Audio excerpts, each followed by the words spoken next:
honor, joy, privilege to get behind this microphone. I love hearing from you. The phone number, of course, 855-400-SAVAGE, 855-400-7282. Don't forget, as we set the table, michaelsavage.com. In a few minutes, I'll go through all the headlines at michaelsavage.com. There is so much going on this Monday. And don't forget, you can also subscribe to the Savage newsletter by going to michaelsavage.com. And you can order the latest book, Teddy and Me, Confessions of a Service Human. We had Michael on my local program in San Francisco last week to talk about this book. Can I just tell you something? It's a good summer read. It's about Michael and his dog and some of the crazy things that have happened to Michael and the dog Teddy along the way. And truly, Michael is Teddy's service human. And I've had the opportunity to meet Teddy, and Teddy is a pretty cool dog. Now, let's get to it, shall we? Don't forget also Dr. Savage on Facebook, Twitter, at @ASavageNation. And I'll be tweeting throughout the course of the program as well. So I want to ask you this question, just for starters. Do you believe that by almost every measure, America and the world are better today than 8 years ago? This is what Barack Obama is telling these numbskulls at Rutgers University. I mean, if they buy it, they're numbskulls. If they rebuffed it, okay, they got something between the ears. So this is a commencement address at Rutgers in New Jersey. Barack Obama told the graduates, the good old days weren't that good. Oh, really? The good old days weren't that good. And he says both America and the world now are better than they were even 8 years ago. So he says under his watch, America and the world better than they were 8 years ago. And we're going to listen to some sound. We'll break it down. We'll hear what Mr. Obama had to say. But again, in the last 8 years, do you think things have gotten better? How have they gotten better if they have at all? I just want to know. What's changed? What's changed? This is amazing that he would say this. Let's listen to a portion of this. Let's see here. How about, we've got a bunch of clips. Let's go ahead and talk about clip number 3 for starters. This is Mr. Obama. Meanwhile, in the 8 years since most of you started high school, we're also better off. You and your fellow graduates are entering the job market with better prospects than any time since 2007. 20 million more Americans know the financial security of health insurance. We're less dependent on foreign oil. We've doubled the production of clean energy. We have cut the high school dropout rate. We've cut the deficit by 2/3. Marriage equality is the law of the land. And, of course, everybody cheers. So let's break this down. And I know you'll want to call in and participate in the discussion, as you always do, on the Savage Nation. Because the Savage Nation is made up of very keen individuals who pay attention to the news, and they've got it down. So he just told these kids at Rutgers that they're going to graduate with better prospects for work than any time since 2007. I'm wondering what statistics he's looking at, because all I have to do is go to the Bureau of Labor Statistics, and I see the real unemployment number. But beyond that, I look at the number of people that could be participating in the job market and aren't. These are people who could be working and would likely like to be working, but they're not. 95 million people, that's a record. How many people do we know graduate college and they end up, if they're lucky, getting a job as a barista at Star Chucks? How many people do we have doing that? How many people actually get to go to work in the field in which they want to work? Now, listen, if you're an engineer, hey, there's some great opportunities out there. If you've got a math degree, great opportunities. But for others, let's just look at broadcasting these days. Get a degree in journalism. I went to the University of Missouri. Coming out of the University of Missouri, back when I was a kid, long time ago, everybody got a job. What's it like now? Not everybody gets a job in the field in which they wish. What's it like see, this is what Trump has tapped into. This is what Trump has tapped into, and to some measure, Bernie. There are people in this country who don't have the job they'd like to have. Look what's happening. Donald Trump, for such a time as this, he's tapped into something. All of these union guys who are without work, all of these union guys who don't have the job they used to have, all of these guys who aren't making as much money as they used to make, they see Trump and they say, yes, I like this. Our jobs are being shipped overseas. This is what he's tapped into. Then on the other hand, you have a Hillary. Oh, you'll hear what Hillary has to say about the Coleys in West Virginia. She's now trying to kiss their rear ends, trying to make good for those comments she made where she said they're going to be without jobs. What are they going to do, Hillary? They're going to be solar insulators? Is that what they're going to be doing? They're certainly not going to be manufacturing solar panels because we do that dirty work, and it is dirty work, in China. But I digress, as I often do. I only got through Obama's first point. So he says better job prospects than any time since 2007. He also said 20 million more Americans know the financial security of health insurance. The financial security of health insurance. Well, let me ask you this. How many millions more people had their health premiums rise because of Obamacare? See, they liked the plan that they had, but, oh, I forgot, they're not allowed to keep the plan they had because he lied, and their premiums went through the roof. Or how about the young people, and maybe even not so young, who say, screw it, I don't want health care. It's my choice. I don't want to do it. And upon filing their taxes, realize, what? I've got to pay what kind of fine? Are you kidding me? That's point number 2.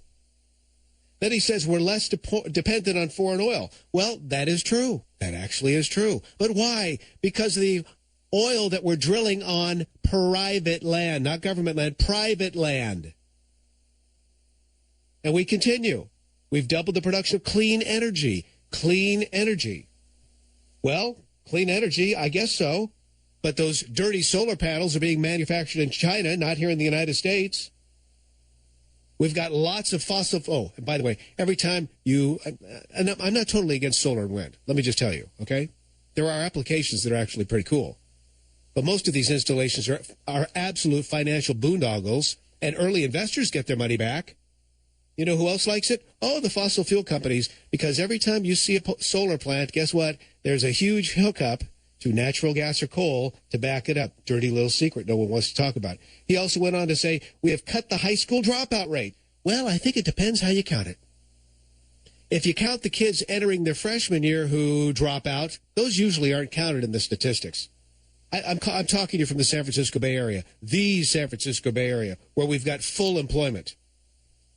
The San Francisco Bay Area, home of tech. The San Francisco Bay Area, where virtually all the apps on your phone come from, as well as Apple and Facebook, and Microsoft has a big plan out here. They've all got plans at Twitter, Google. They're all out here.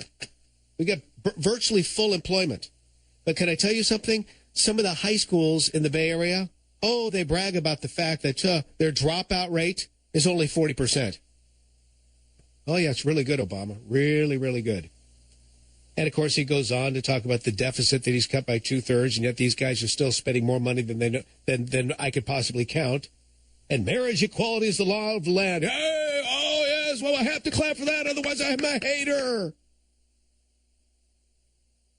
These comments literally defy reality. Defy reality. In fact, Al's checking in. WABC. Al, you are first up on this, The Savage Nation. Brian Sussman filling in. Hello. Hi, how you doing? You know, I'm in New Jersey, but I live partially in Pennsylvania. And when I go to the Bethlehem Steel plant and I look at that plant, they've made it into almost like a historical site. You get to walk along the length of these walkways. And you know what? I don't sit there and look at it and say it's something to be proud of. I think it's a shame because looking at that plant rust, all the jobs that are gone in that plant that people work, Bethlehem Steel is an example. So if Hillary wants to sit there and talk about the coal mining industry, maybe what Hillary ought to do is take a visit to that plant. And if she thinks that that place is something to be proud of as an historical site, well, you know what they built alongside of it? The Sands Casino. Nothing against the Sands Casino, but you know what? Casinos don't make jobs. Steel plants do.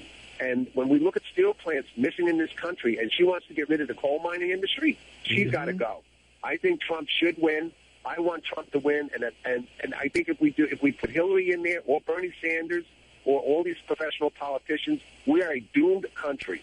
And if we don't see that, and you know what? I said to someone when I was walking along that plant, the Bethlehem Steel plant in Bethlehem, Pennsylvania, I said, "Do you see the sadness in this? I mean, right. Look at it, the rust. It's rust. It's true. Out there. The buildings are collapsing. It's nothing to be proud of." It's nothing to be proud of, and yet those were symbols of American ingenuity, American know-how, America workability, hardworking Americans putting their time into those mills. I know just what you're talking about, Al, and I appreciate you calling to this, The Savage Nation. There was a brief period of time when I lived in Pittsburgh. I worked for KDKA Television, which was a fine television operation, but I saw the same thing. I would look at all these old steel plants rusting, and I would talk to some of the guys who had proud jobs in the mill, and there were generations of guys who worked in these mills, and they were gone. Why are they gone? It's because of our environmental laws. Now we're fabricating some of this steel in China, and it's substandard. Oh, I got stories I could tell you about this bridge we just built in San Francisco. The most expensive bridge in the history of the world, and it's a known fact that the steel in that bridge, the fabrication process was absolute crap because it's made in China. That's a mainstream news story out here. The $12 billion bridge made with junk, made with absolute junk. Anyway, we're going to talk about this. I absolutely can't wait. We'll open up the lines, continue to hear from you. Brian Sussman on a Monday, filling in for Michael Savage on this, The Savage Nation. Join the Savage Nation. Call now, 855-400-SAVAGE, 855-400-7282. Savage. The Savage Nation is sponsored by SwissAmerica.com, the only company I trust to protect my wealth and financial future. Call 1-800-289-2646.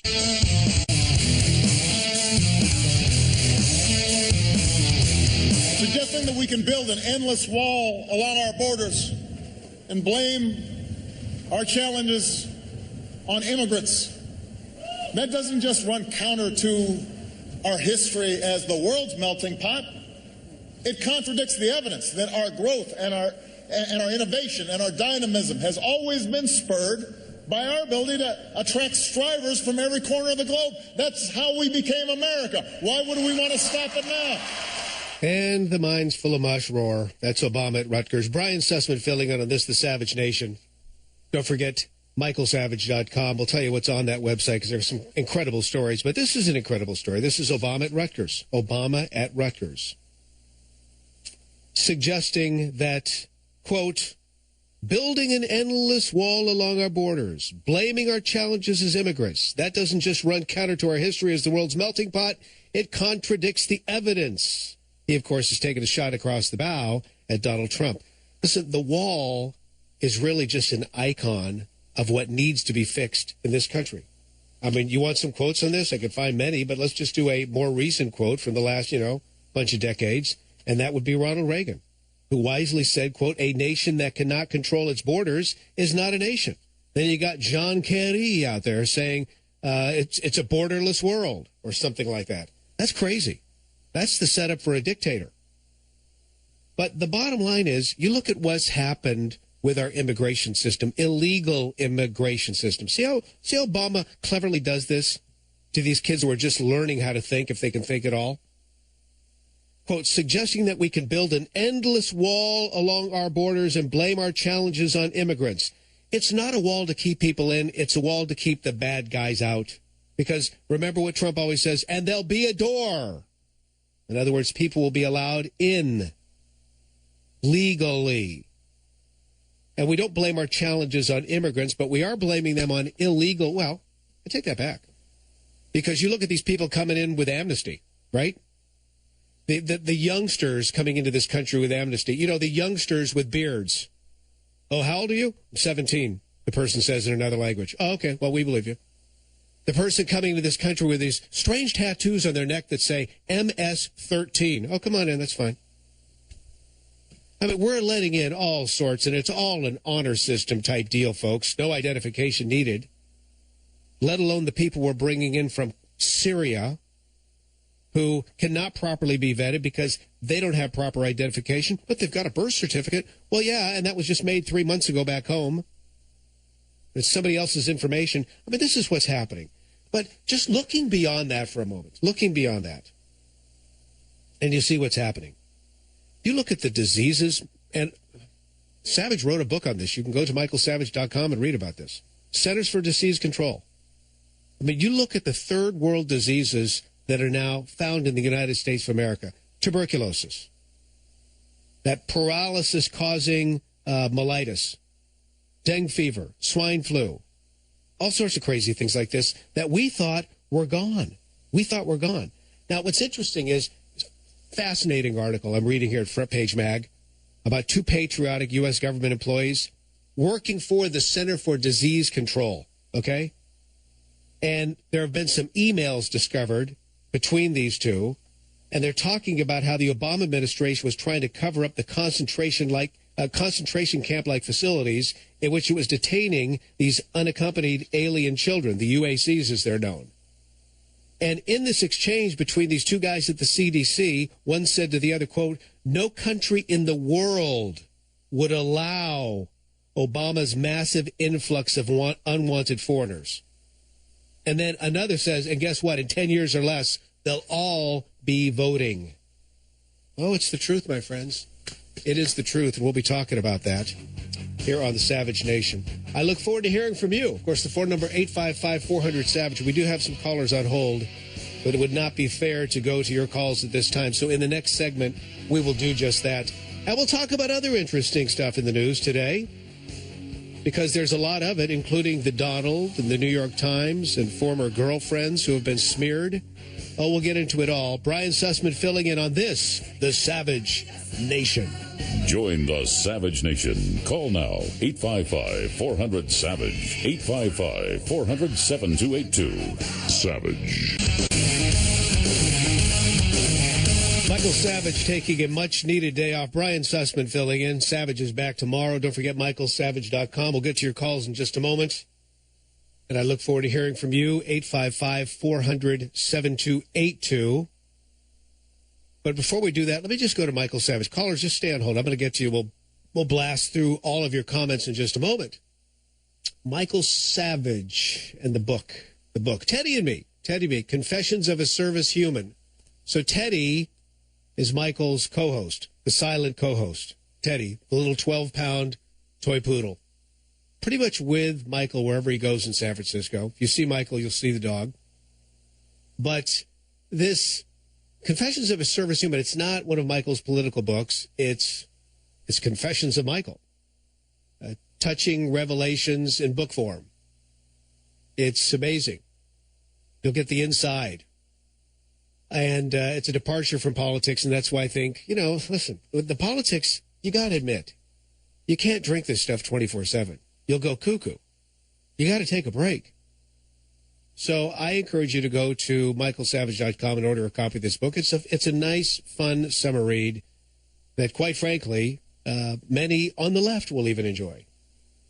But that said, let's get back into the politics of the day, because the speech that Obama gave at Rutgers University this weekend is getting the attention of many. So let's listen to this clip. This will be clip 2, but let me just tell you about what's happening here to set it up. Obama's speaking to these kids saying, if you disagree with somebody, ask them questions, hold their feet to the fire. He's encouraged them to have a discussion. And maybe it's going to be a hard discussion, but have a discussion. Folks, people on the left never want a discussion. I mean, I've been through this drill for years. Wrote a couple of books on global warming. I don't know if I moved the needle at all, because the other side just doesn't want to hear it. They put their fingers in their ears, they close their eyes, and they shout. They don't want to hear it. But let's take a listen to what Obama has to say in this clip, too, please. If you disagree with somebody, bring them in and ask them tough questions. Hold their feet to the fire. Make them defend their positions. If somebody's got a bad or offensive idea, prove it wrong. Engage it, debate it, stand up for what you believe in. Don't be scared to take somebody on. Don't feel like you got to shut your ears off because you're too fragile and somebody might offend your sensibilities. So in other words, he's saying, if you agree with somebody, have a discussion. Well, that's not what he's saying, but it sounds as if he's saying, have a discussion. Except with anthropogenic global warming.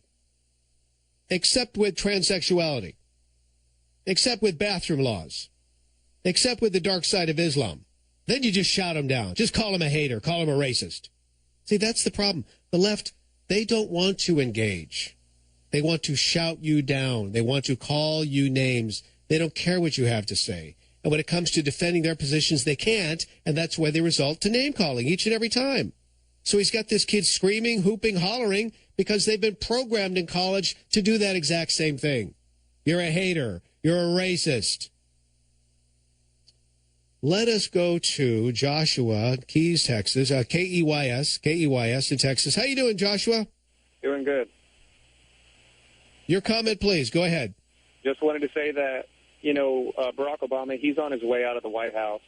And I really feel that he can't appeal to the working class, and he's appealing to these universities, these young kids who are much easier to be indoctrinated. And I feel that he's trying to build his legacy with them so that he can be remembered with them in some way. Because as much negativity that's surrounding his career, I think he's trying to save it on his scoot out of the White House. I think you're right. And I, by the way, I appreciate your call, Joshua. I believe we ain't seen nothing yet with this guy. I think he's only becoming drunk with power. And I still contend on his way out the door, there are going to be pardons the likes of which you can't believe taking place. Let's go to Ray, KSFO, out here on the left coast. Ray, go ahead. You are on the Savage Nation. Thank you, Brian. His economic policies and his health care are horrible. My wife used to work 40 hours a week. She works 29 and a half now, so the employer doesn't have to cover her. We went to the doctor. I had a $6,000 deductible. I don't get a tax refund anymore because it's offset by Obama's Obamacare. Absolutely horrible. Yeah, so when he says things are much better today, not just in America, but across the world since I became president, that's what he told these Rutgers students. And he even used health care as an example. And he's gone. But that does. I mean, that Ray, calling from the left coast, articulates what so many of you have experienced as well, just with health care alone. And yet Obama says, no, it's much better now. All these millions of people have health insurance. It's saving the money. But your premiums have gone up. Your deductibles have gone up. And for those of you who say, I don't need insurance because I'm young and healthy, guess what? You got a fine. You got fined. You got fined by the IRS. And he's also saying don't build a wall and immigration. Oh, see, he said a wall and immigrants aren't the problem. Well, the problem is the illegal immigrants. And the wall is a symbol of what needs to be fixed in this country. Jack's at WDRC in Connecticut. Jack, you're on the Savage Nation. Thanks for calling. Hi there. Yes, the immigrants coming here are not they're a very, very different kind of people than we had coming from Europe, you know, in the 20s, 30s, when there was a huge immigration going on. There we had people from Western civilization, and they fit in. Also, they came here not to get on welfare, but as a matter of fact, they couldn't at that time. And so they had to be self-sufficient. They had to have someone sponsor them and so forth and so on. The people coming here are coming here to get on welfare. And they'll come out and tell you they're coming here to get on welfare. And so, of course, the taxes in this country are going up tremendously. Another thing is, in this speech, he was at Rutgers, and you would think that these college students would be able to figure it out instantaneously.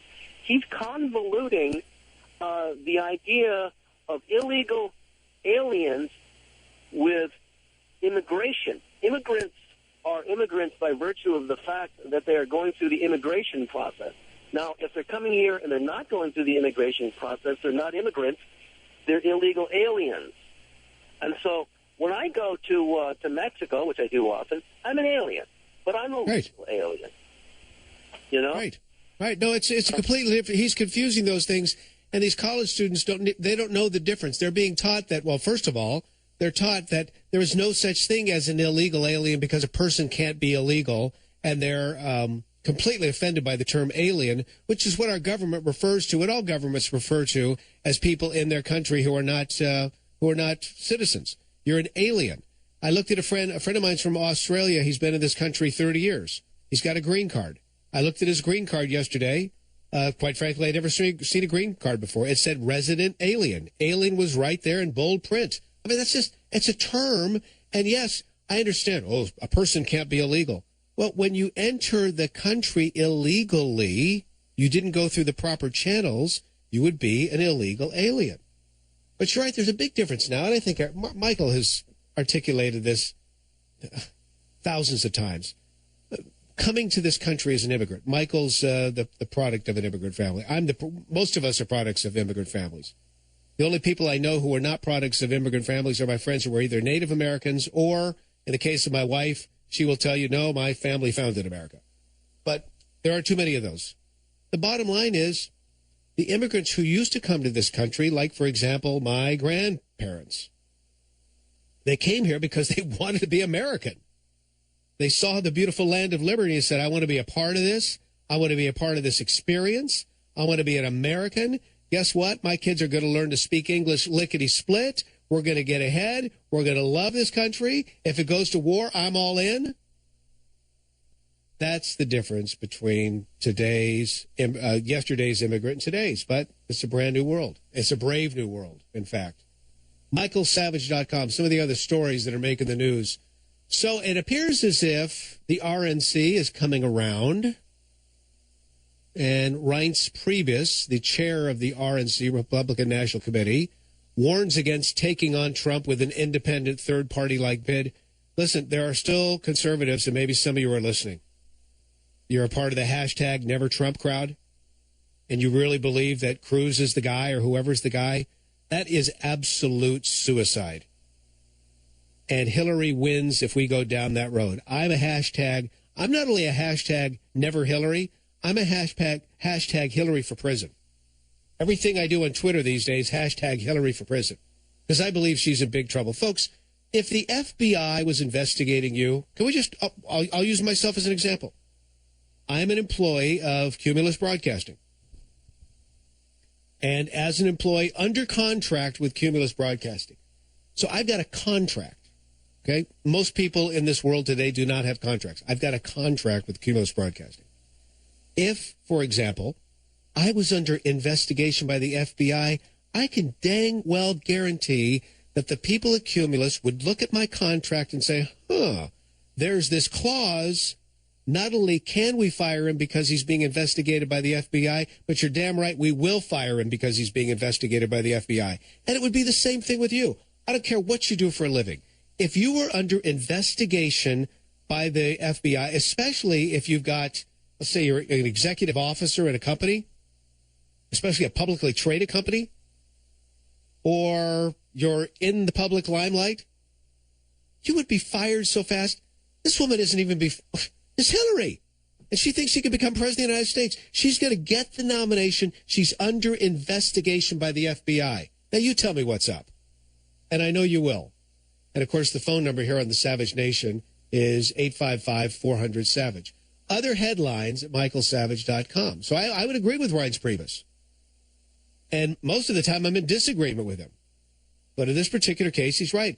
A third-party attempt, an independent bid, suicide. Game, set, match, Hillary. So we've got that. Other stories. This is wild. We'll get into this. We've got some audio. So the New York Times does a hit piece on Donald Trump regarding his girlfriends. So no extramarital affairs. No, I mean, this is a girlfriend, apparently, after he's been divorced. He's got a girlfriend. Apparently, they interviewed several of his girlfriends. And they were all told, no, this is going to be a very fair piece. No, of course, we'll take your comments in context. And they did everything but that. So now, at least one of these ladies has been on TV. I've seen her several times already today. And she's coming out and said, I read the article. I was shocked. What the heck is going on here? They told me. So we've got some of that audio that we'll be sharing with you in just a moment. Just an attempt by the media to go after the Donald. But see, what the Donald does, he can play the media like a fiddle. I kind of wonder about that audio from 25 years ago that was supposedly Trump impersonating somebody else, talking about Donald Trump's love life or something to that effect. I mean, I'm almost wondering if Trump kind of leaked that audio out himself just because he knows how to toy with these fools in the media. He can do this better than anyone probably in the history of politics. So he plays the media like a fiddle. He plays these politicians like a fiddle. And that's why, again, like the guy or not, I'm just telling you, he's going to beat Hillary unless some idiots go out there and try a third-party run. We'll talk about that. Again, the phone number, 855-400-7282. This is Brian Sussman. Always a pleasure to fill in on this, the Savage Nation. Join the Savage Nation. Call now, 855-400-SAVAGE, 855-400-7282. Savage. Hey, our Savage Nation is sponsored by SwissAmerica.com, the only company I trust for wealth insurance, gold and silver. Call 800-BUICOIN. Brian Sussman filling in for Michael Savage. And it's a pleasure, as always, to be on the Savage Nation. All right, let's go back to the callers. We were just talking a moment ago, making a differentiation between immigrants who are here legally and illegal immigrants. So Pedro's listening on WMAL. Pedro, thanks for checking in on the Savage Nation. Go right ahead. Well, I just wanted to say for all the listeners that a lot has been said regarding illegal immigrants benefiting from, the system in regards to health care and other benefits such as food stamps and so on.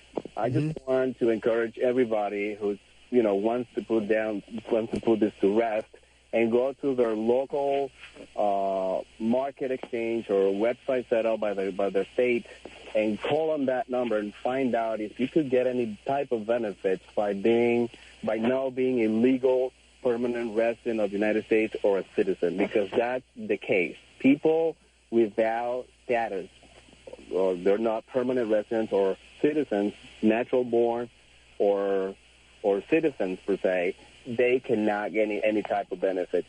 Sometimes if kids are born in the United States, I'm telling you because I am a citizen of the United States, but I was a permanent resident alien a while ago.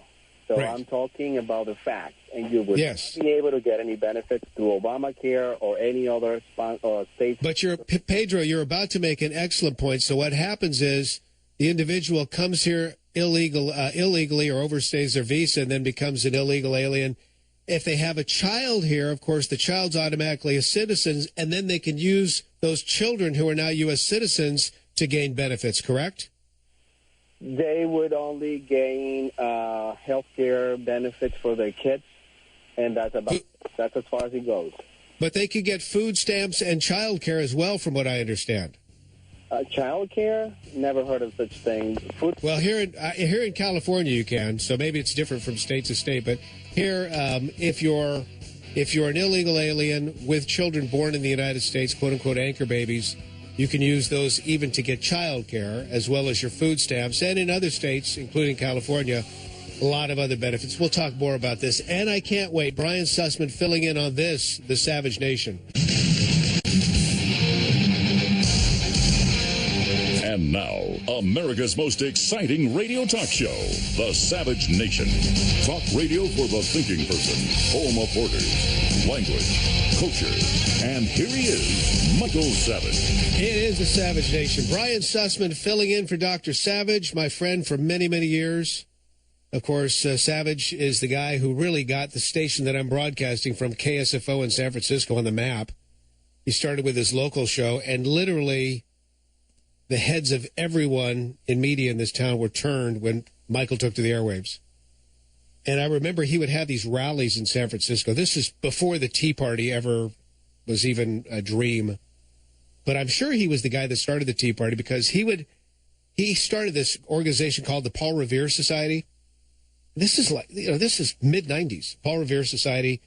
And he'd have these rallies in San Francisco, and everyone was shocked because KSFO listeners would come in the thousands to hear him speak in downtown San Francisco in the middle of the day, and they'd all be wearing their little Paul Revere hats. It was crazy. And that was kind of the birth of the Tea Party as far as I'm concerned. Anyway, Savage is back tomorrow for all the latest headlines. And to subscribe to the Savage newsletter, just go to michaelsavage.com. I've been reading some of the headlines this morning. We're going to get into one of those headlines in just a moment. Also, you can get the new book, Teddy and Me. It's in bookstores now. It's just a fun, lighthearted, non-political read about Michael's life and travels and experiences and his dog, Teddy. It's good stuff. Really, really good stuff.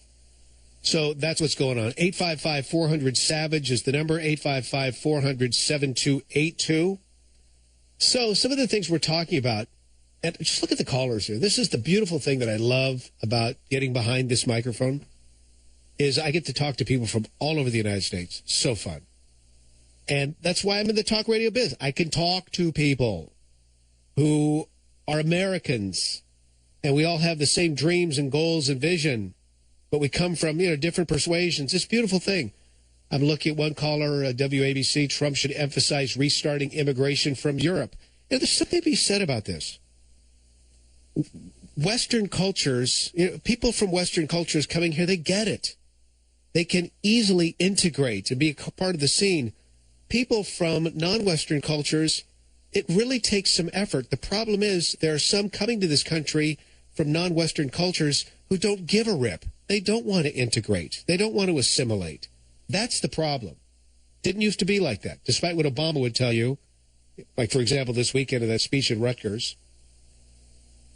Others, let me see here. Here's a New York cop witnessing the realities of benefits. Oh, well, this is good. This is good. We were talking about this with Pedro, who checked in the last hour. He said illegal immigrants can't get benefits. To which I replied, yes, there are ways for them to get benefits. It varies state to state, but I know in California, if you've got children who are born here,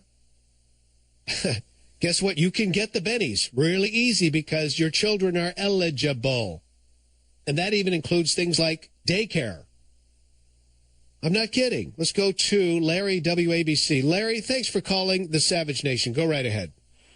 Hey, yeah, I was calling because in my daily jobs, I run into some things that, would make the hardworking person really upset. Yesterday, a family of approximately 12 people, 5 of those children, had a altercation, and we had to show up because somebody threw a rock through their window because they're fighting with neighbors. And the landlord shows up, and he says, listen, I want to get these people out. And I said, how come?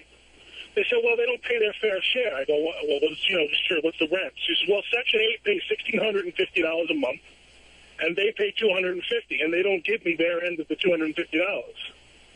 And in the process, you realize through the dispute, there's a Mercedes-Benz with out-of-state plates outside that belongs to the guy who rents the house. So basically, he's living there for free, while the government pays $1,650 in rent for him to live there with the 12 people he's living there with. Right. Right. Why? What does that show you as the person who's doing the construction, doing the fire department, doing anything? We go to work every day. We get taxed out the butt. And look at this guy. He doesn't have to do anything. The government's going to give him the free ride. And he doesn't even pay for the measly $250 responsibility on the other end. And I've heard the stories. I've spoken to people here in the San Francisco Bay Area about this, Larry. And you'll have the person living in Section 8 housing and then renting out rooms within his house to other people, which it sounds like this other guy might be doing. So he gets the Section 8 housing. The government's paying for it. He's renting out rooms, getting even more money back. Then he's got a slew of other benefits that he's collecting. So he's living large completely on the dole because he's learned how to rig the system. But going back to the illegal aliens for just a moment, the children automatically get their benefits. But then there's the other unspoken cost involved. Whenever anybody goes to any hospital in the United States, because we are benevolent people, they will get cared for, and that includes the illegal alien. But, I mean, Larry, you're seeing this stuff real time before your very eyes as a member of our law enforcement community. It's just tiring. It's disgusting. I mean, if you're physically capable, by all means, you should be out there. Because if you're getting $1,650 from the government, and you need to make $250 to pay rent, you could work anywhere a month and make $250 a month. Yeah. I just don't. Yeah. It disgusts me that there's so much of this going on, and typically, if you comment on it, you become or you're labeled a racist because of what you're seeing. And that's where, the whole left gets involved in labeling the stuff. That's it. The labeling sticks because the media makes sure it does. Hey, Larry, stay safe. Thanks for being a part of our law enforcement community. Larry calling from the New York area on WABC.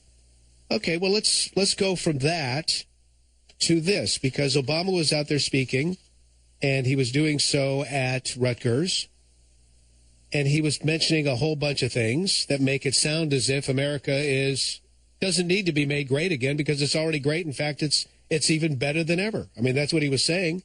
He was talking about us as a world melting pot, Listen to clip 7. Here's Obama. Suggesting that we can build an endless wall along our borders and blame our challenges on immigrants. That doesn't just run counter to our history as the world's melting pot. It contradicts the evidence that our growth and our innovation and our dynamism has always been spurred by our ability to attract strivers from every corner of the globe. That's how we became America. Why would we want to stop it now? These people are so clever with their rhetoric. Unbelievable. We're not getting strivers from every corner of the world now. We're not getting America's best and brightest. We're getting takers. We're getting slackers. We're getting people with ulterior motives. We're getting people who have no interest in becoming an American. We are getting people that, in fact, hate American values. That's what we're getting now. But it continues. Let's go to cut number 10. Here's Obama continuing. This is at Rutgers University this weekend. Go ahead. If you were listening to today's political debate, you might wonder where this strain of anti-intellectualism came from. So class of 2016, let me be as clear as I can be. In politics and in life, ignorance is not a virtue. It's not cool to not know what you're talking about. That's not keeping it real or telling it like it is. That's not challenging political correctness. That's just not knowing what you're talking about. So, traditionally, we've debated these things, he says. You might wonder where the strain of anti-intellectualism came from. So here's the deal. The left doesn't want to debate you on anything. If you say, I want less government regulation, they'll say, anti-intellectual. We've got an immigration crisis. You're ignorant. Look at that national debt. You're not cool. Let's talk about radical Islam. Oh, you're being politically incorrect. They don't want to debate on these issues. And, that would be lighthearted rhetoric. Generally speaking, what they say is, you got a problem with Muslims? You're a hater. Oh, you got a problem with this? You're a racist. That's what they do. Hater, racist. They don't want an argument. And this is why Donald Trump has pushed a button that's resonating with people in this country. And this is why Donald Trump is going to end up winning this election, because at this moment in time, he's punched the right button. People are sick of it. And he's touched on those three pillars that people are upset about most. And that has to do with the immigration policy in this country, which is insane. It doesn't mean we're against immigrants. It's just an insane the policies we have in place don't make any sense. They defy rationale. Okay, that's number one. Ding. Let's talk about another. Radical Islam. We see it all over the world. We see it in our own country. We have a president who won't even address it. Ding. That's something else that bothers people on both sides of the aisle, by the way. And then we also can talk about our jobs. Obama made it sound all rosy at Rutgers. Oh, hey, you're coming out of school, you're going to get a job. Well, is it the job you want? Now, what about all those guys? We had a caller in the first hour on the Savage Nation. Guy's talking about Bethlehem, Pennsylvania. He's looking at these rusting, dilapidated old steel mills. That used to be, there were proud men and women who worked in those facilities. Those jobs are long gone. They've gone overseas. Why? Because of environmental regulations, for the most part. That's where it started. But we have shipped out all these jobs, and there are good-hearted Americans that say, man, I want to work. I want to work. I want to make money. I'm not satisfied with this job. I want to work. No, I don't have a degree in engineering, but you know what? I can work with my hands. I can do stuff. They want their jobs back. They want more. Trump ding has hit on all three of those topics. It resonates with people in America today. Now, you want one more? Then we'll go to break. One more. Here's Hillary, just right along these lines. Hillary says this. She's talking about the coal country. She's trying to walk back those statements. Listen to clip 18, Hillary Clinton. I'm the only candidate who's actually put on the table a plan for coal country, a $30 billion plan, because I don't think we should leave behind the people who have turned on the lights and powered the factories of the United States for a century. We can't and we must not walk away from them. You know, I feel such a sense of obligation, and we're going to, do everything we can to help them, get through this transition. She can try walk back those statements, but everybody knows, including the people in West Virginia who will not vote for her, and portions of Ohio and Pennsylvania, they won't vote for her. Kentucky, coal country, because of what she said. We'll talk more about this. A pleasure to be with you. Brian Sussman filling in for Michael Savage, who's back tomorrow on this, The Savage Nation. Join the Savage Nation. Call now, 855-400-SAVAGE, 855-400-7282. Savage. Your Savage Nation is sponsored by SwissAmerica.com. It's the only company I trust for tangible assets, gold and silver. Call 800-BUICOIN. Brian Sussman filling in for Dr. Michael Savage on this, The Savage Nation. Michael's back tomorrow. I'm at michaelsavage.com right now, just looking at the headlines.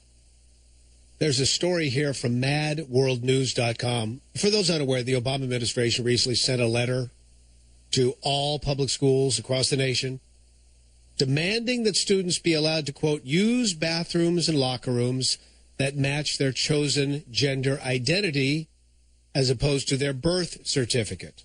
That's a letter from the president to all the schools. So not an executive order, just an executive letter to scare them into submission. Coming up in just a few minutes on the Savage Nation, I came across an article by a well-known LBGT activist who tells America what this is really all about. This bathroom law, this is huge. It's big. And he spills the beans, and he's not afraid to do so. We'll talk about that. Now, we've been talking about borders, language, culture. This is the show for that. I've been hearing Michael talk about that theme since the mid-'90s. He was way ahead of the curve. And now we've got a presidential candidate who's right there with the borders, language, culture. So we were talking about illegals coming into this country. It stemmed from a caller in the last hour named Pedro who was talking about he's a legal alien. He was talking about the illegals who come to this country. It got us into talking about the welfare benefits that the illegals are able to receive through their children who are citizens. So let's go to Bill, WFNC in North Carolina. Bill, I understand you worked in welfare for quite some time. Go right ahead. Yes, I did. And in North Carolina, the illegal person that has no Social Security number does not receive benefits. However, her children do. And here's my problem. We mail the taxpayers' hard-earned money to an illegal person, and we have no idea how that money's being used or where it's being used. I have a proposal for the leaders of the country if we want to help ourselves. Let's make a bill that says Department of Social Services cannot mail U.S. resources, and that includes food stamps, Medicaid, and cash assistance, cannot mail it to an illegal citizen. We could establish a protective payee. We do it every day. Protective payees is a common thing when we take a child away from a family. Bill, I'm with you on this. This just makes so much sense. We've got a break, unfortunately. But you made your point, and you made it well here on the Savage Nation. Because this, my friends, is exactly what's going on, underscored by Bill. So, there we have it. I mean, this is what's going on in America today.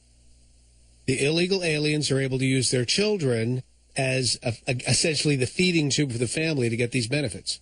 So what do? We send the family money and no strings attached. Hey, use it any way you would like.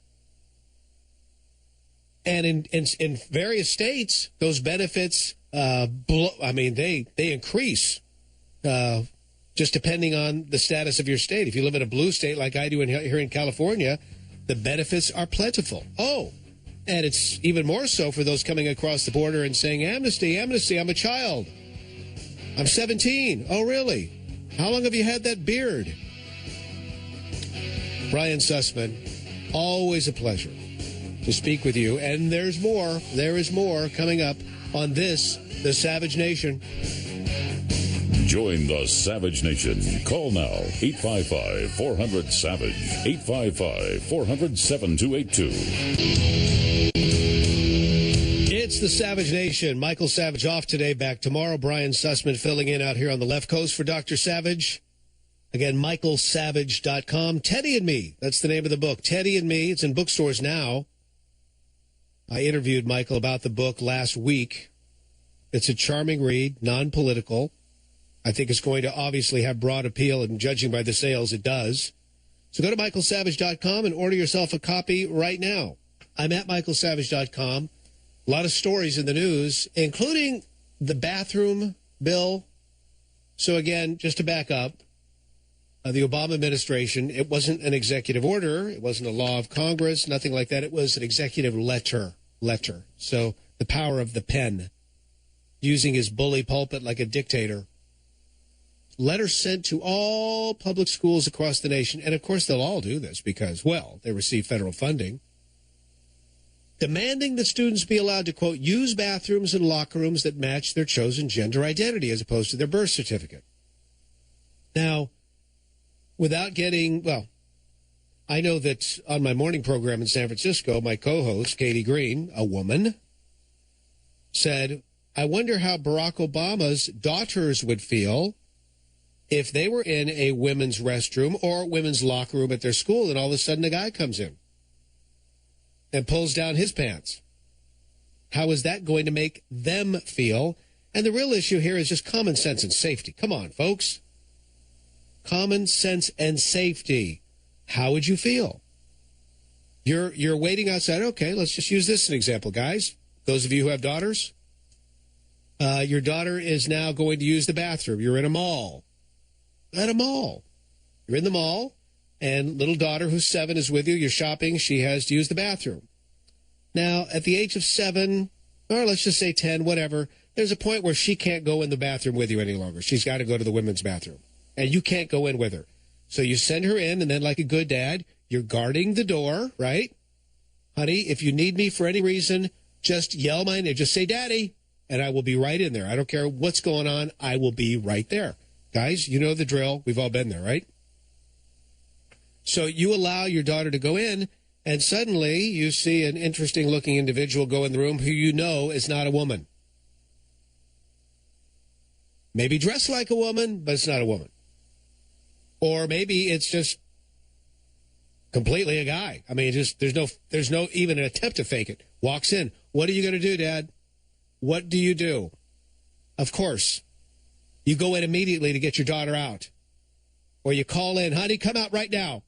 Whatever the case may be. Folks, it's just common sense. This is a day and age where we have perverts left, right, and center in this country. Pedophiles, perverts, jackasses, whatevers. We got them. This is nuts. So what's really going on here? I mean, so I'm prompted by this story at michaelsavage.com, and then suddenly a friend sends me a story from faithfamilyamerica.com from a well-known LGBT activist who has written an article entitled, We'll Win the Bathroom Battle When the Binary Burns. Now, what's the binary? See, you don't even know. You're listening to this program. You need to get clued in, folks. The binary refers to gender distinction, and getting rid of the hetero-binary is the goal. I see the bumper stickers. Now, this is going to shock you. I see the bumper stickers in the San Francisco Bay Area. They're popping up all over. The bumper sticker is very simple. Gender is dead. And this is what's being taught in the schools. Gender is dead. There's an emerging group of people who don't want to affiliate with any gender, and it's being supported in the schools. These are, quote, non-binary people. That's why the title of the article is, We'll Win the Bathroom Battle When the Binary Burns. They want to get rid of the binary, male, female. Done. Over. Non-binary people don't identify as male or female. So they want to be referred to in other manners. Sometimes it's they, or it's her, H-I-R, or it's Z-E-R for sir, zer. So this is the deal. According to this activist, he said, if you're confused, you're not alone, but beneath all of the titles, well, let me just continue here. What he says is what we're really talking about is the abolition of sex. And it is sex that the Trans Project is serving to abolish legally under the guise of something called the gender binary. It's the end game. The end game in society is one in which everyone is legally desexed. Everyone will no longer be male or female. And once you basically redefine humanity as sexless, you end up with a dehumanized society in which there can be no legal mother or father or son or daughter or husband or wife without permission from the state. Folks, this is, so again, this is what's happening. I'm in the San Francisco Bay Area. I see it. It's being preached in our public schools, left, right, and center. The LGBT activists have a goal. It's not the bathroom. It's the family. It's the abolition of the family as we know it. That's the goal. Because the family is the foundation of society. and what has been one of the communist planks forever, the abolition of the family.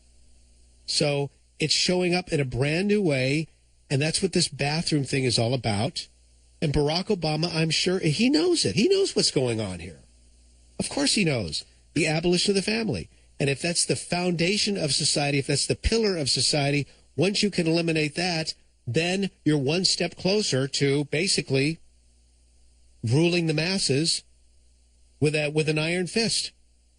This is what's going on. So I'm sorry to digress and ruin your afternoon or evening, depending on where you're listening, but I'm living in ground zero. When you start seeing bumper stickers that say gender is dead, and then you hear how they're teaching this in the public school classrooms and certainly at all of the colleges in the San Francisco Bay Area, folks, it's the real deal, and it's coming. It's coming. Now let's go back and talk about Obama's speech at Rutgers, shall we? Because we've got some excellent callers who are on hold. Obama's talking about how things are better now in America than ever before. Oh, absolutely rosy. Better than, and it's all happened in his last 8 years, according to Obama, when you listen to the transcript, which we'll play for you shortly. So you've got that piece. Then you've got Hillary telling all the coal people in West Virginia, Ohio, Pennsylvania, etc., oh, no, we're going to take care of you coal miners. Never mind how my words were taken out of context. We're going to take care of you. And nobody's got the plan that I do for you. That's what she's saying. Then we had a caller in the first hour of the Savage Nation who told us about, well, Bethlehem Steel. And he was noticing, the old factory. He said, hey, if Hillary wants to walk down memory lane to the good old days, or if Barack Obama wants to look at the way things used to be in this country, just take a look at that steel factory. It's a big rust bucket now. All the steel factories that are out of work, Ohio, Pennsylvania, right on down the line. Here's Bill, WMAL. Bill, so I understand that you worked at Bethlehem Steel. Now, my contention is, among other things, environmentalism destroyed the steel industry in the United States. But what say you, Bill? Brian, I returned from the Korean War service in the 50s and had no money and walked into that plant that the fellow talked about in Bethlehem, Pennsylvania, and got a job as a laborer for $1.63 a night working in the open hearth. The kind of company it was, I started as a laborer and became, in 11 years, after working through college and law school, the senior labor lawyer, sitting across the table negotiating with the union presidents that I was a member of, which I was a member of. Well, at that time, in the 80s, now fast forward, there were 11 top steel companies who negotiated together, starting with U.S. Steel as the biggest. Today, there is one U.S. Steel. Bethlehem Steel is the second largest steel corporation in the world, and it is gone. I also had a chance to represent the entire American steel industry in the International Iron and Steel Institute in Brussels, Belgium. We had 55 steel-making countries. China was not a member. They didn't make enough. Today, China is making 600 million tons of steel. Almost three-quarters of the steel made in the world is coming out of China with no pollution control. Absolutely. Now, Bill, I've got to ask you a bunch of questions. That was my first one. In China, when they're doing this steel, there are no pollution controls whatsoever. And my understanding is that the steel they're producing is oftentimes substandard. What do you know about that? Well, you're absolutely right, and it is getting better because they don't put the alloys in steel. By the way, it's my opinion because we built the Golden Gate Bridge. Bethlehem Steel Corporation built the Golden Gate Bridge. Wow, that's a great bridge. The World Trade Center was made out of Japanese steel. I won't go into that, but if you ever bought any socket wrenches at a flea market and you used it once and it broke, there was no alloys in the steel. You have the steel is as good as like a cake. As good as the ingredients, the cake will be as good. And what they did in Japan when I used to travel there, they had no pollution control. And you know how they got rid of their pollution? They built the stacks higher. You can't believe how high the stacks were. I'm not higher up in the atmosphere. I get you. Now, the other part of it is, I mean, Bill, we could be fabricating this steel in America, and we could probably do it. We could do it in a very, very clean way now with 2016 technology, correct? Absolutely, Brian.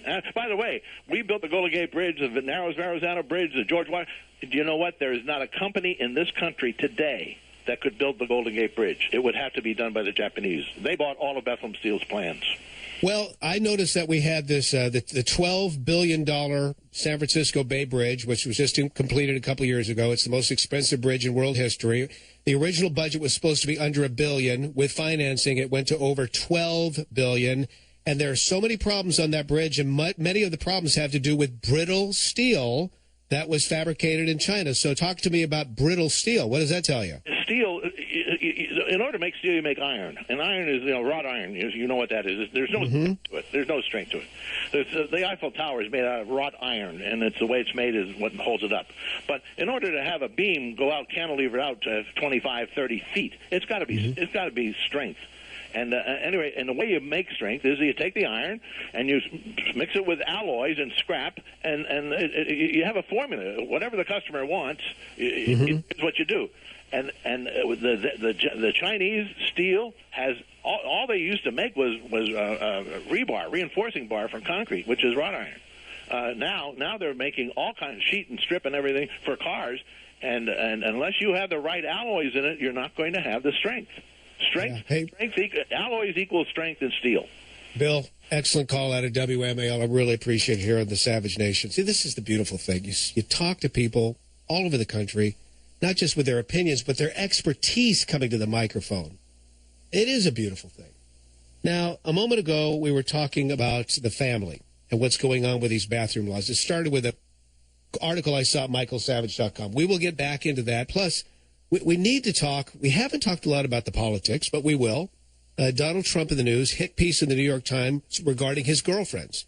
When are they going to write the hit piece about Bill Clinton's girlfriends? That's a question that deserves to be answered. So at any rate, Brian Sussman filling in on this, The Savage Nation. Join the Savage Nation. Call now, 855-400-SAVAGE, 855-400-7282. Savage. My Savage Nation is sponsored by SwissAmerica.com, the only company I trust to protect my wealth with gold and silver. Call 800-BUICOIN. Brian Sussman filling in for Dr. Savage, who's back tomorrow. Well, we were just talking about Obama's letter to public schools. It wasn't an executive order. It was an executive letter, which will have the same effect. Everybody bows and cowers to this guy. Otherwise, they'll be a racist or a hater. This has to do with the trans bathrooms, which defies sanity. It's just... And, folks, as we described in the last segment, and we'll get back into this if you're just joining us, this isn't about trans anything. This is about the abolition of the family, a long-term communist plot. The left has just been pining for this forever. Get rid of the family. You destroy the pillar of society. And now you've got a population that's just there to form and shape and hold down and keep under control. That's what they want here.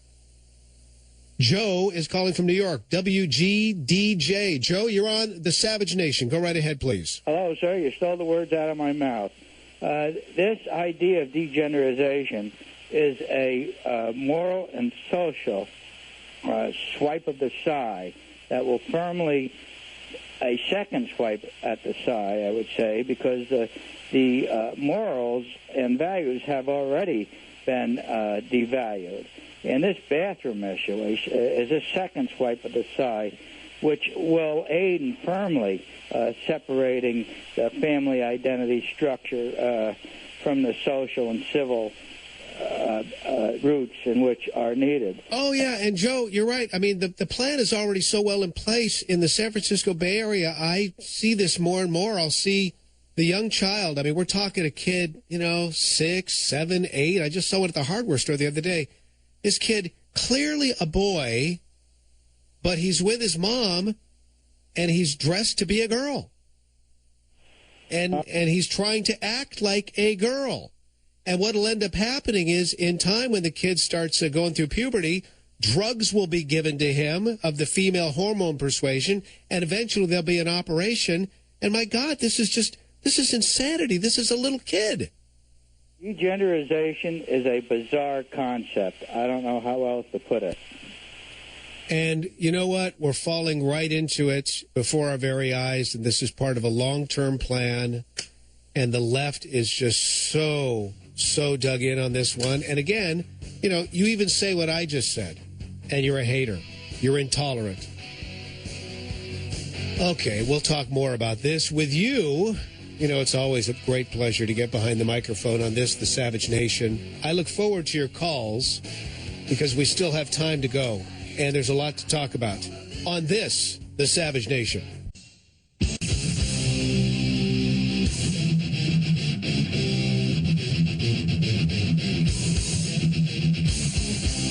Warning. The Savage Nation contains adult language, adult content, psychological nudity. Listener discretion is advised.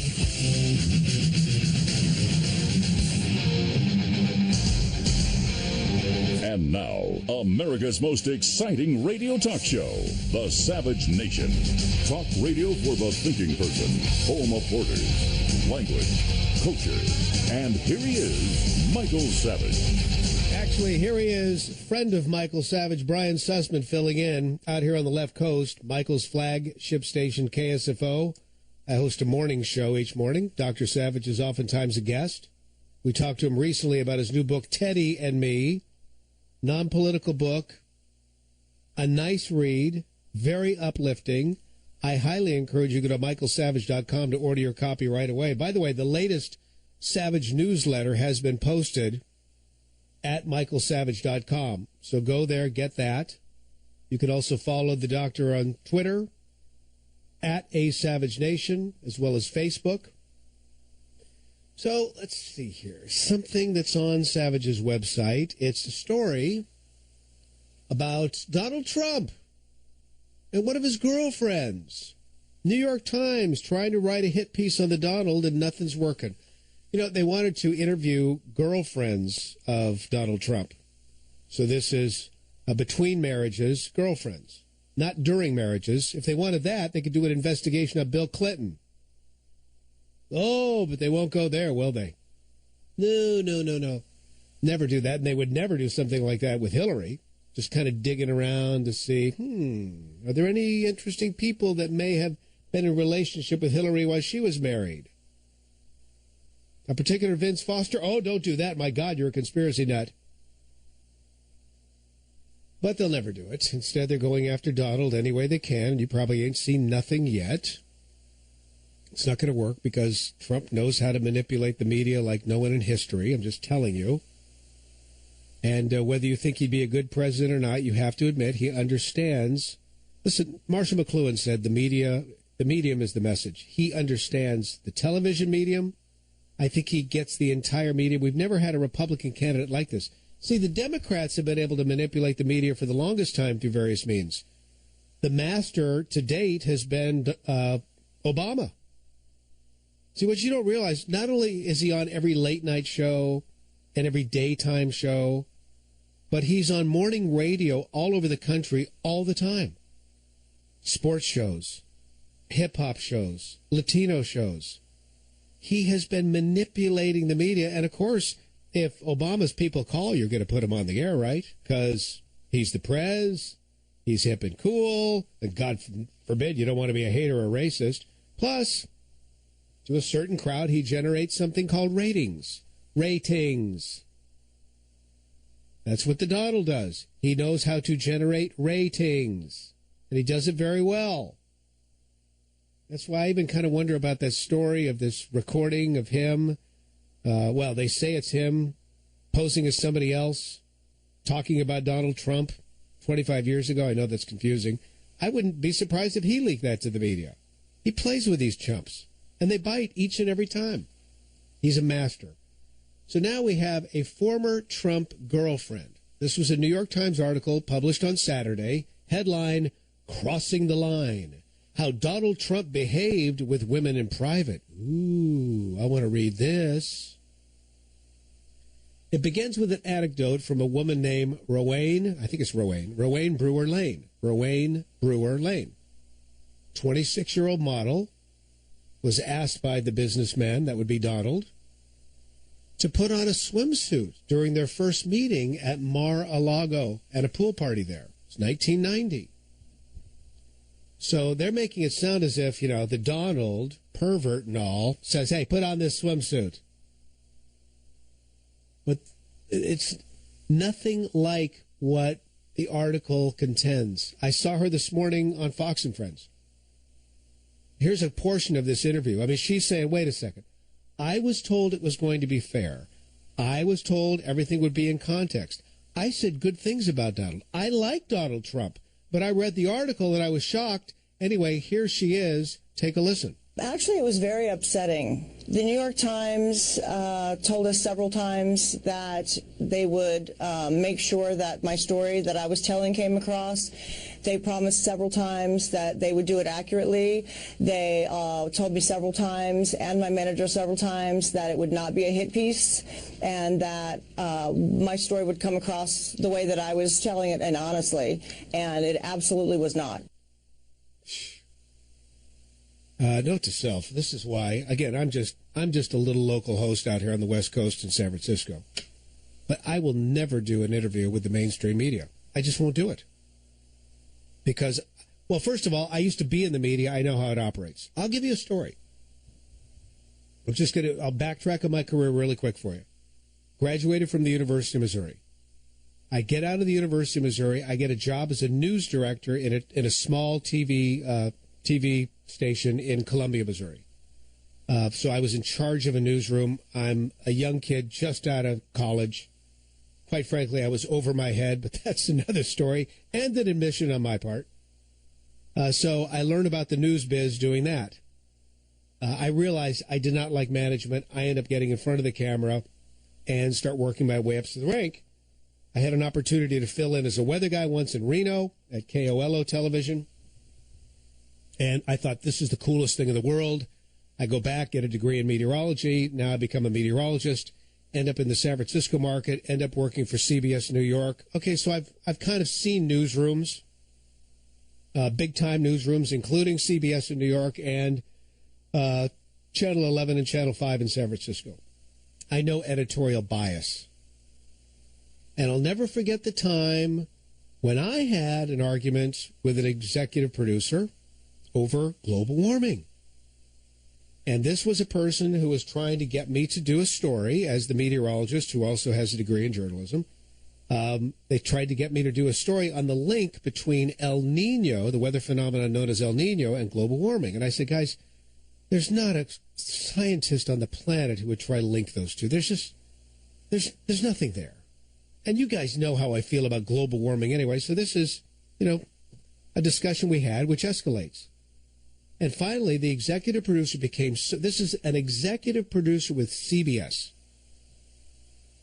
The executive producer pulls me aside and literally whispers in my ear, Brian, your problem is you don't know which facts to leave out. I felt like somebody punched me in the gut. I thought, my God, I've been in this business all these years. I knew there was a bias, but I never heard anybody say it so succinctly. And that's the way these newsrooms operate, folks, now more than ever. Oh, they'll give you the facts. They'll give you the facts. Absolutely. Generally speaking, they don't make stuff up, but they know which facts to leave out so they can put forward the story of their pickings. And not only do they do it this way, but I know how these reporters work. Guys, you may be listening, and you know that I know I'm right on this because I've seen the sausage made. I know how it works. That's why it's very difficult for me to watch most local news shows or even the network news shows. I know how it's done. It hasn't changed. The recipe that you guys are using hasn't changed in 30 years, and you wonder why your ratings suck. But the bottom line is this. When that reporter goes out, if he's working for a good executive producer, that executive producer will say, okay, you're going to go interview this guy. I want you to get him to say this, this, and this, okay, right? And then the story's already written before the person goes. When the person's driving in the truck to the location to do the story's already written.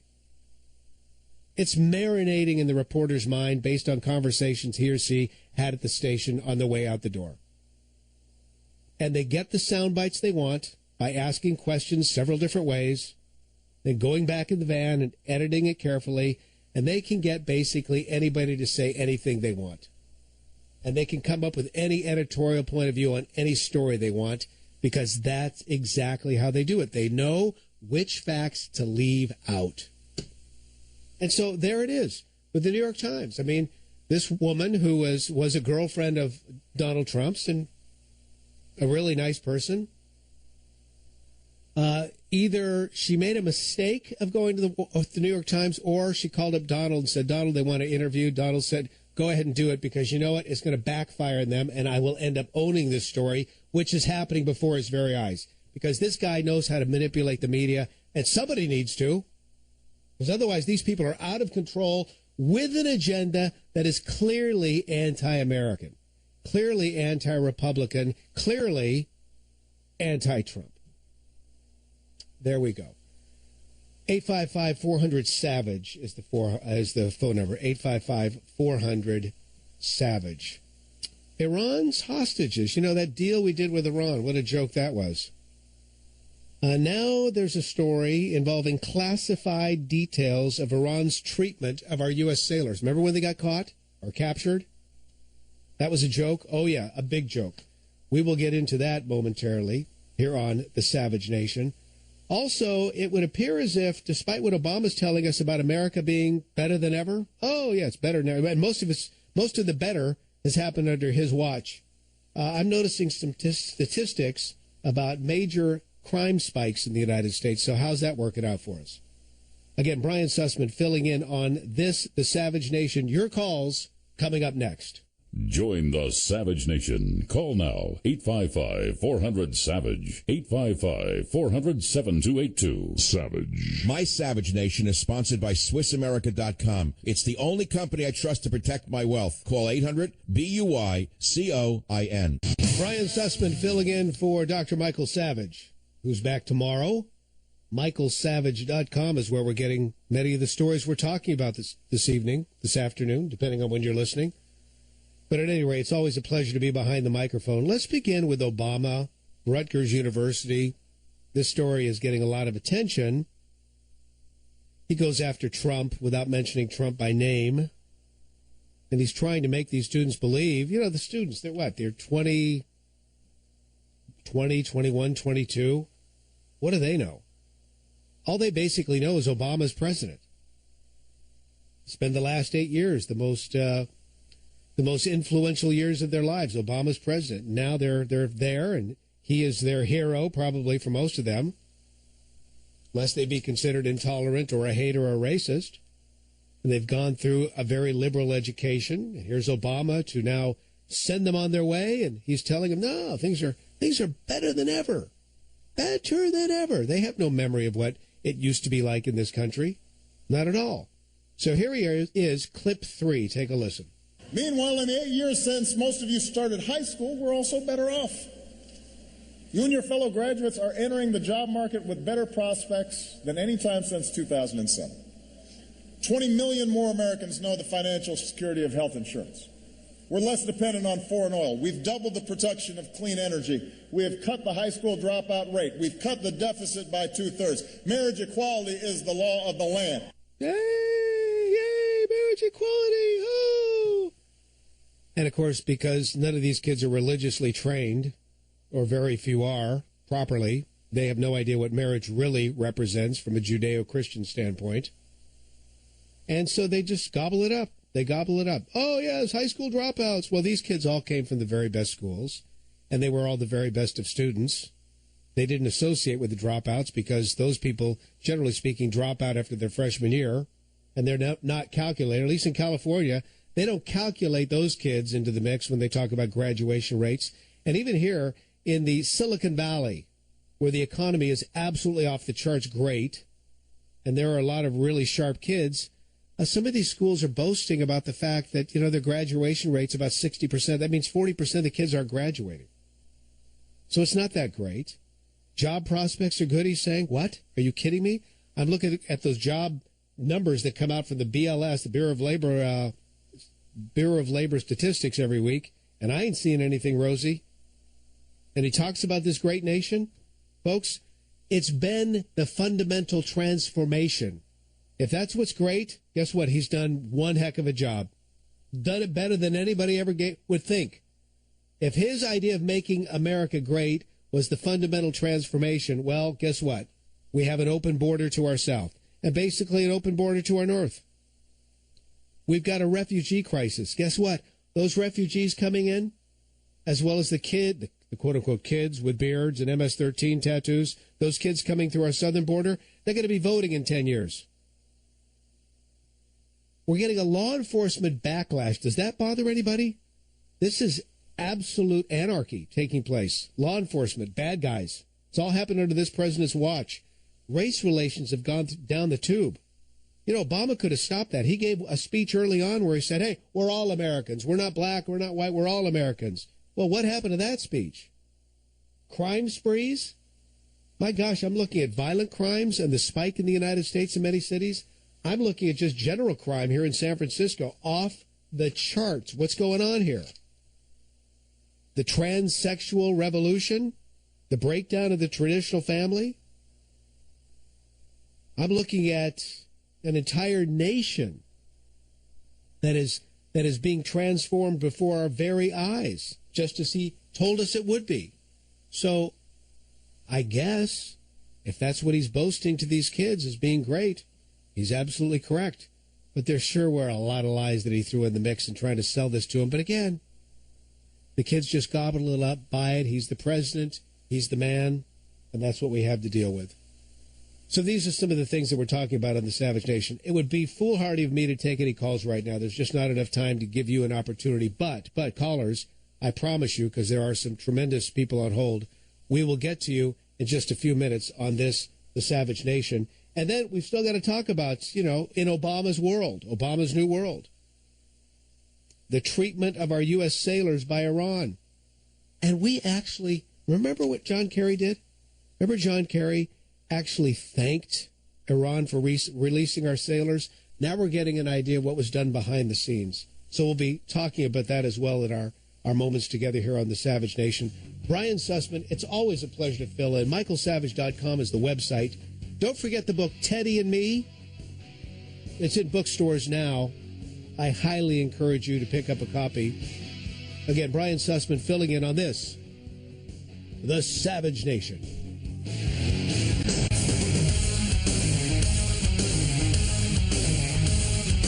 Brian Sussman filling in on this, the Savage Nation. Hashtag Hillary for prison. At real Donald Trump. Okay, what am I doing? I'm tweeting something out. Savage Nation. At a Savage Nation. Folks on Twitter, you'll see this momentarily. This is a photograph. I'm just telling you. Somebody tweeted this to me. This is brilliant. Savage is Mr. Borders, language, culture, as you know. So this has to do with, let me find this here. Oh, this is classic. This has to do with the border fence along Mexico's southern border. I mean, you want to talk about solid as a rock? Unbelievable. And you know what? I don't know that I would call it a beautiful fence, but it's a nice fence. It's better than anything I've seen on our border. This is the fence Mexico built on their border with Guatemala to keep out the freeloaders. Barbed wires, guard towers, armed guards. The landscape has been cleared on both sides, so anybody trying is going to be seen. Gosh. You're telling me we can't do that? We can't do that? We can't do that. I think this is the first time I've actually used the hashtag Make America Great Again. I'm usually using Hillary for Prison 2016. That's good. This was a bad deal. This was a bad deal. That deal that we did with Iran. So now classified details between, this has to do with not the deal we did with Iran, but we had our sailors taken hostage by the Iranians. We still did this deal with them. That should have canceled out any negotiations right then and there. Classified details between Iran's treatment of U.S. sailors captured by the Islamic Republic during a tense standoff early this year. They're going to shock the nation. This is according to Congressman Randy Forbes from Virginia. He told the Free Beacon this in an interview. He said the Obama administration is still keeping these details under wraps. Now, of course, we know they were filmed, crying, forcing them to apologize. They looked so stinking weak. And that was the goal. Make our guys look and gals look weak. So according to Congressman Forbes, we, the United States, did almost nothing in response. In fact, to have Secretary of State John Kerry actually thank them, the Iranians, for releasing our sailors after the way they captured them was a slap in the sailors' face. The details are going to come forth. They will come forth. Meantime, everybody's out there, we need to increase the minimum wage. In California, once again, we're number one. And by the way, I'm broadcasting from California for those of you tuning in, Michael's flagship station, KSFO, where I host a morning show. But we're going where nobody's gone before. At $15 an hour, that's what we want. And now there are cities that want to go even further than that here in San Francisco, in the Bay Area. But the bottom line is, anybody who's ever owned a business, yours truly, owns several of them, knows what minimum wage does. It jacks up the price of everything. Cost of doing business goes up. You have to pass those costs on to the consumer, your clients, your users. Either that or you got to eat the cost because you're a small business and you can't compete against the big guys who can more easily absorb those costs. So what do? You start cutting. You start cutting. You cut staff. Or you do what Wendy's is now doing, and they're going kiosk. They're going kiosk, so they're eliminating the people. They're already here in San Francisco. There's a breakfast joint that we order out from during my morning show, and we have an app. We make our order on the app. We pay via PayPal on the app. We walk across the street. We go into the restaurant, and there's a little little space on the wall where, we know we're order number 35. We go to the little box marked 35, and boom, we're able to enter the code, pull out our meals, and go. We never interface with a person. This is where your Wendy's are going. This is where your McDonald's are going. This is where it's going. That means jobs are lost. Jobs are lost because the minimum wage goes up. And I think the left really likes it when this happens because that means more people will end up going on welfare, which is what they really like because then they've got you lock, stock, and barrel. Now, of course, Obama's out there at Rutgers telling everybody, the economy's just fine. Hillary's saying something different. She's saying, no, she's admitting the economy's not so fine, but she knows how to revitalize things. Put Bill to work. She's going to have Bill Clinton revitalize the economy. Well, he knows something about revitalization, doesn't he? He's got the little lady that apparently spends a lot of time with him, known as the Energizer. And he knows something about revitalizing his own personal economy because, I don't know, I heard that when they left the White House, they were so broke they couldn't pay all of their mortgages, multiple mortgages. Couldn't afford to send their daughter to one of the most expensive schools in the world, Stanford. So, they were dead broke, according to Hillary. But, man, they've turned that around in no time flat. Now they're worth untold millions, maybe hundreds of millions. Here's Hillary. This is an MSNBC clip. Cut 17, please. My husband, who I'm going to put in charge of revitalizing the economy, because, he knows how to do it. And especially in places like coal country and inner cities and other parts of our country that have really been left out. The Coleys left Hillary Clinton a long time ago. As soon as you came out with that ridiculous statement about putting them out of work, that was it. You can walk that back all you want. You can say, I've got a $30 billion plan. Yeah, right. You got the $30 billion plan. Well, this is what she said. She said she's the only candidate who has a plan. Well, they're not biting. This is clip 18. I'm the only candidate who's actually put on the table a plan for coal country, a $30 billion plan, because I don't think we should leave behind the people who have turned on the lights and powered the factories of the United States for a century. We can't and we must not walk away from them. I feel such a sense of obligation, and we're going to, do everything we can to help them, get through this transition. Oh, that's wonderful. Yeah, I'm sure you will. Send them to re-education camps. What are you going to do? These people don't like you. They're not voting for you. And this is another sign that Trump's going to clean your clock in the general election. Clean your clock. Voter enthusiasm's down. People say Trump has this women problem when it comes to the vote, but men he's off the charts with. And by the way, there are a lot of women that don't like Hillary. And what's going to happen to all these Bernie people? A lot of them are young people, never really been engaged before. And you're going to tell them, and Bernie keeps saying the system's rigged. And Hillary gets the nomination. Do you really think they're going to be voting for rigged Hillary? No, they're going to listen to Trump, who says she's crooked Hillary. Mike's at WDRC in Connecticut. Mike, thanks for checking in on the Savage Nation. Brian Sussman filling in. Oh, he just dropped. Well, see, I like hearing from people along the East Coast, Robert, because he was going to talk about how Democrats in Connecticut are having trouble figuring Trump out. But I keep looking at all the polls, and apparently, in large numbers, Democrats are switching parties to vote for him. And even here in otherwise blue California, there are a lot of Democrats who have switched parties because we have a closed, well, I think all the no, it's not true. In this particular state, it's an open primary with exception of the presidential primary, which is closed. So you either have to be a Republican or a Democrat who is, or you can either be a Democrat, independent, or decline to state and vote for Hillary or Bernie. But to vote for the Republican candidate, you have to be a Republican register as Republican.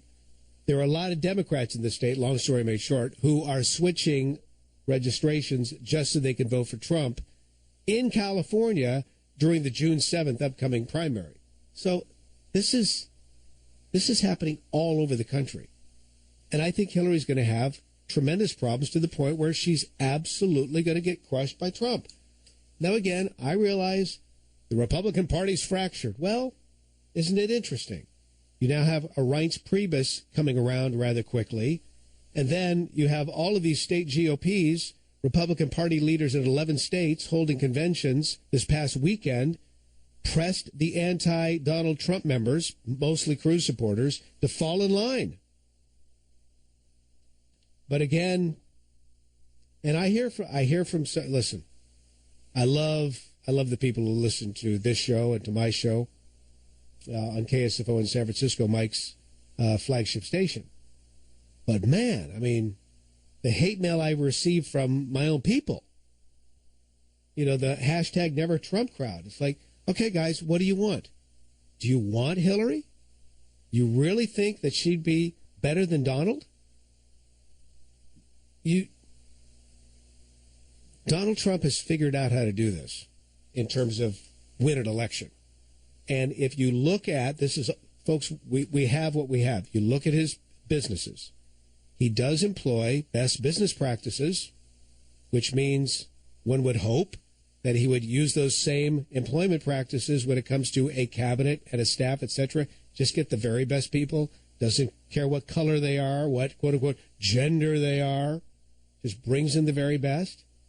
You really think that he would select a more liberal... Hillary Clinton, think of the Supreme Court. Donald Trump, think of the Supreme Court. What do you think is going to happen there? I mean, he's already talked to the party bigwigs about his selections. According to Paul Ryan, seems like they're on the same page there. Maybe I'm missing something.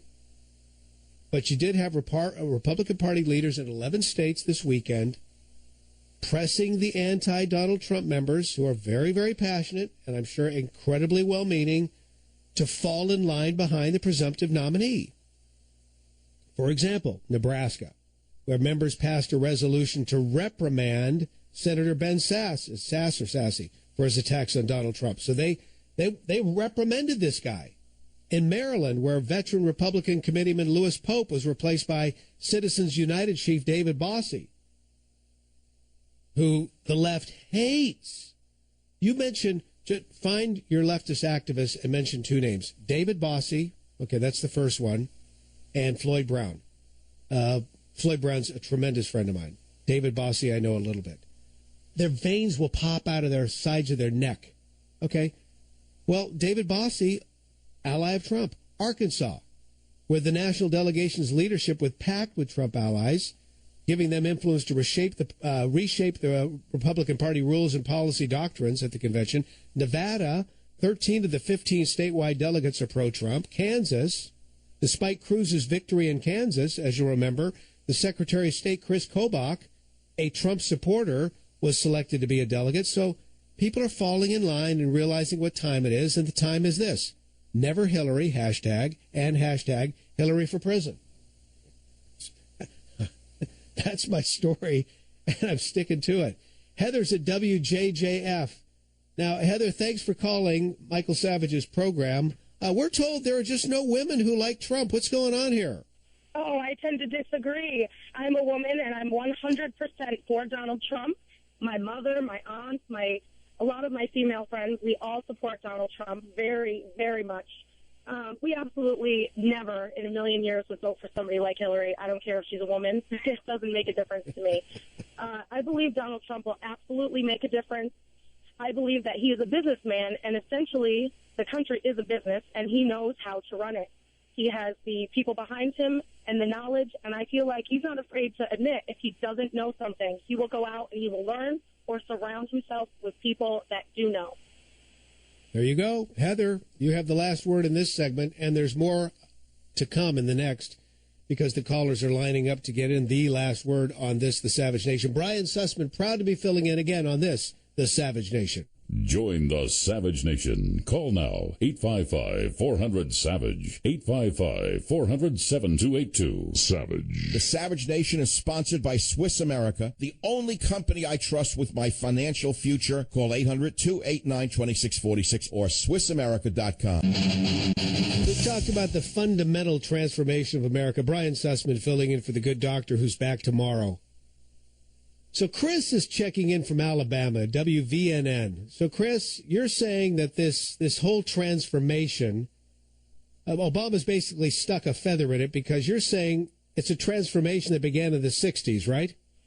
Right. And Barack Obama was raised in the 1960s, as well as myself. And I would have hoped that the president of the U.S. would have delivered a commencement address akin to JFK, Lincoln, Reagan, maybe some Churchill, but that didn't happen. And every one of those kids who graduated at Rutgers, they're on average 22, 23, and were raised by parents who were raised in the 1960s and 70s. And the 1960s assault on American culture has truly yielded a bumper crop of politically correct, sheltered, unexposed kids who, if they couldn't use the words hater or you're ignorant, or you're a bigot, or you're a racist, couldn't basically respond. And I'm personally tired of their auto responses on social media. That's the repertoire of their responses. And the people that surrounded and influenced a younger Barack Obama must all have a huge continuous smile. What they started in the 1960s is paying huge dividends in 2016.